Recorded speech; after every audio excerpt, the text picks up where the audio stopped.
दोस्तों लो and Chinese smartphone पे अब रिस्ट्रिक्शन लगने वाली है। वो शायद 12,000 से नीचे के स्मार्टफोन अब इंडिया के अंदर नहीं बेच पाएंगे। लेकिन अगर इनका पास्ट देखा जाए, Xiaomi, Redmi, Poco, Vivo, Oppo, Realme या फिर दूसरी चाइनीज ब्रांड हो जाती है, ये सब बजट सेगमेंट के स्मार्टफोन में ही अपना नाम कर गई थी। लेकिन अब गवर्नमेंट चाहती है कि बस तुमने जितना कमाना था कमा लिया, अब $150 से नीचे के स्मार्टफोन अब इंडियन ब्रांड्स को बेचने दो। तुम महंगे वाले बेचो, इंडियन ब्रांड को भी अपना कुछ कमाने दो। जैसे कि कई सारी ब्रांड्स हैं, लावा, कार्बन, माइक्रोमैक्स। 10 साल पहले काफ़ी ज़्यादा पॉपुलर हुआ करती थी लो एंड सेगमेंट वाले स्मार्टफोन के अंदर, जो 10,000 से 15,000 तक के बीच में आया करते थे या फिर इससे भी नीचे के। लेकिन शाओमी आई और एकदम से ही आंधी तूफान मचा दिया और उस रेट में अपने स्मार्टफोन बेचे जिस रेट में कोई भी ब्रांड बेच नहीं रही थी, और स्पेसिफिकेशन कुछ ऐसी दे डाली कि सभी लोग खुश हो गए और सभी लोग टूट पड़े शाओमी के। और शाओमी की सेल स्काई रॉकेट चली गई, जिसकी वजह से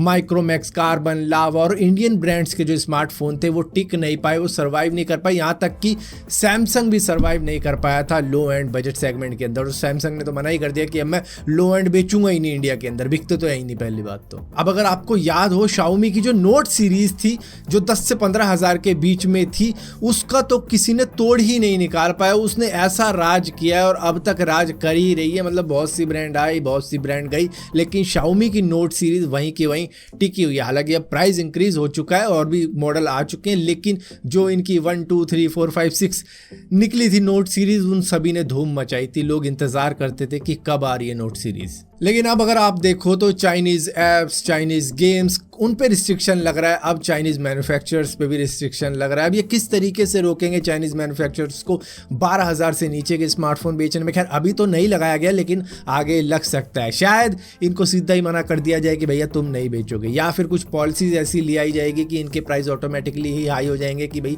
इंपोर्ट ड्यूटी इतनी ज़्यादा हाई कर दी, ये इतना ज़्यादा हाई कर दिया, तो ये उस लो एंड सेगमेंट में टिक ही नहीं पाएंगे। कि मतलब नंगा नहाएगा क्या, निचोड़ेगा क्या, वही हाल हो जाएगा कि प्राइस इनको ऑटोमेटिकली हाई करना ही पड़ेगा, जिसकी वजह से शायद इंडियन ब्रांड किसी तरीके से सर्वाइव कर जाए। ये शायद पॉलिसी हो सकती है, शायद, मैं कह नहीं सकता अभी क्योंकि अभी कुछ इतना ज़्यादा मालूम नहीं है। लेकिन ये इंडियन ब्रांड्स का मामला ये रहा था पिछली बार भी कि ये उस तरीके की स्पेसिफिकेशन दे नहीं पाए थे सेम प्राइस में, जिसकी वजह से लोगों को क्या है कि भाई अपने पैसे की वैल्यू है। वो इतनी मेहनत से पैसा कमाते हैं, अगर उनको उसी पैसे में बढ़िया स्मार्टफोन मिल रहा है, बढ़िया कैमरा मिल रहा है, तो वो ऑटोमेटिकली उसी की तरफ जाएंगे।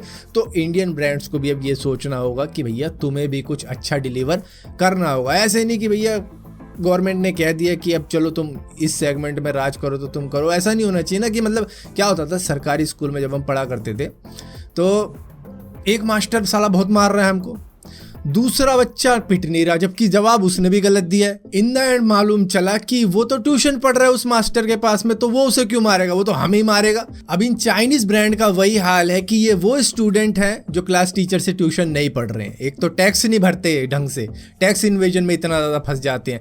तो अगर ये सारा सिनेरियो होता है तो शाओमी के ही ऊपर 11 से 14% की एनुअल ड्रॉप आएगी शिपमेंट के अंदर। ये भेजेंगे ही नहीं अपने स्मार्टफोन, क्योंकि भैया बिकने ही नहीं वाले, जब मना ही कर दिया कि क्या ही बेचोगे तुम अब। और ओवरऑल ये सारी चाइनीज ब्रांड शायद 25% तक का ड्रॉप दिखाएगी। मतलब ये जो लो सेगमेंट वाले मोबाइल हैं ये नहीं भेजेगी तो 25% सारे की सारी सफाई हो जाएगी नीचे से। खैर हम में से बहुत सारे लोग ऐसे होंगे जिनको लो सेगमेंट वाले स्मार्टफोन से फ़र्क भी नहीं पड़ेगा कि इंडियन ब्रांड बेचे या चाइनीज़ बेचे, क्योंकि हमको ख़रीदना ही नहीं। हमको तो आईफोन 13, आईफोन 14 का इंतज़ार करना है या फिर गैलेक्सी S20 अल्ट्रा लेना है। तो हम हैं प्रीमियम सेगमेंट वाले, हमको फ़र्क नहीं पड़ने वाला।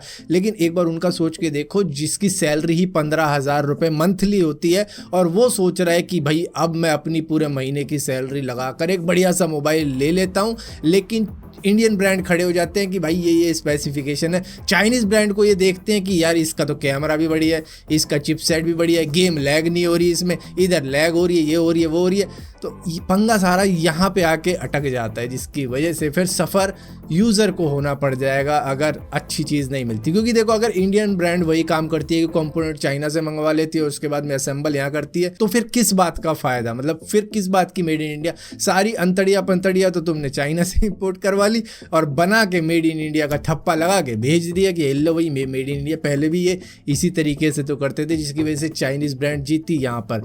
और अगर इनको कुछ करना है तो सारे कंपोनेंट इंडिया के अंदर ही बनाने पड़ेंगे और उसके बाद में यहाँ पर जब ये बेचेंगे तब सही टक्कर दे पाएंगे चाइनीज़ ब्रांड को, क्योंकि तब प्राइस बढ़िया रख पाएंगे, स्पेसिफिकेशन भी बढ़िया दे पाएंगे। खैर अभी कुछ भी क्लियर नहीं है कि गवर्नमेंट किस तरीके से क्या करने वाली है, लेकिन हल्की सी भनक हमें लग चुकी है कि इस तरीके से कुछ होने वाला है। और जो भी गवर्नमेंट करेगी सही करेगी। इंडियन ब्रांड्स को भी प्रमोट करना चाहिए, made in India smartphone India के अंदर आने चाहिए, लेकिन अच्छी चीज़ मिलनी चाहिए हमें, क्योंकि हम जितना पैसा दे रहे हैं हमें उतने ही पैसे वाली चीज़ चाहिए। ऐसा नहीं कि इतना पैसा दे रहा है तो अब तो भाई मोनोपोली है, अब तुझे यही लेना पड़ेगा, ऐसा नहीं होना चाहिए। मतलब मेरे कहने का मतलब सारा का सारा यही है कि हमें अच्छी चीज़ मिलनी चाहिए। उस पैसे में जितनी अच्छी चीज़ मिल सकती है उतनी ही अच्छी चीज़ मिलनी चाहिए, जितनी सारी दुनिया में मिल रही है उतनी हमें यहाँ पे भी चाहिए। और ऊपर से 5G का भी सीन आ रहा है, तो आपको 15,000 से नीचे शायद ही 5G का कोई बढ़िया स्मार्टफोन मिलने वाला है, या फिर आपको मिलेगा ही नहीं 15,000 से नीचे का कोई 5G स्मार्टफोन, क्योंकि इसके ऊपर 5G टैक्स भी शायद सुनने को मिल रहा है, GST है और भी कई